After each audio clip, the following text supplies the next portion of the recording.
আসসালামু আলাইকুম। আমন্ত্রণ জানাচ্ছি এসো আঁকিবুকিতে। আশা করি আপনারা সবাই ভালো আছেন। আজ আমি আপনাদের দেখাবো মাটির পাত্রে কিভাবে অ্যাক্রিলিক কালার দিয়ে রং করা যায়। যে পাত্রটি রং করবেন এটি প্রথমে ভালো করে সাবান পানি দিয়ে পরিষ্কার করে ধুয়ে পুরোপুরি শুকিয়ে নিতে হবে, যেন কোনো প্রকার ময়লা বা ভেজা ভাব না থাকে। প্রথমে আমি পাত্রটি সাদা রং দিয়ে বেস কালার করব। তার জন্য পাত্রের গায়ে কিছু রঙের ড্রপ দিয়ে স্পঞ্জের সাহায্যে চেপে চেপে মিক্স করে নিব।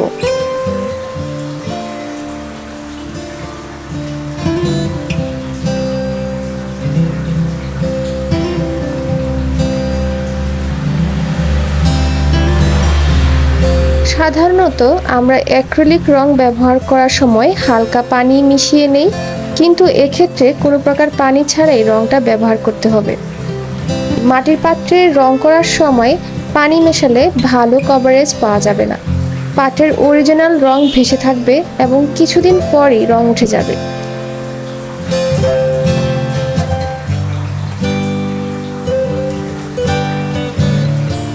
এরপর সাদা রংটি ভালো মতো শুকিয়ে গেলে এখানে হলুদ, লাল, নীল, সবুজ, গোলাপি, বাদামি এসব কালার ব্যবহার করে আমি কিছু ফ্লাওয়ার আঁকবো।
এসো আঁকিবুকিতে আমি কিভাবে পেন্টিং শুরু করছি তা নিয়ে আমি আমার এক্সপিরিয়েন্স আপনাদের সাথে শেয়ার করব।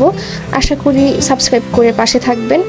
আমি যেহেতু নিজে পেন্টিং শিখছি, তাই কোনো পরামর্শ থাকলে কমেন্ট করে জানিয়ে দেবেন।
আমার পাথরটি রং করা শেষে দেখলাম এক জায়গায় সবুজ রঙের একটি ছোট ফোঁটা পড়ে আছে। এই সবুজ রঙটি শুকিয়ে যাওয়ার পর তার উপর আমি সাদা রং করে দেব। এই পাত্রটি ঝুলিয়ে রাখার জন্য আমি সুতা দিয়ে একটি শিকা বানিয়ে নিয়েছি। এরপর এটাতে কয়েন প্ল্যান্টের একটি ছোট্ট প্লাস্টিকের বাটি বসিয়ে দিয়েছি। এভাবে রাখলে গাছে পানি দিলেও পাত্রে কোনো পানি লাগবে না এবং রঙও নষ্ট হবে না।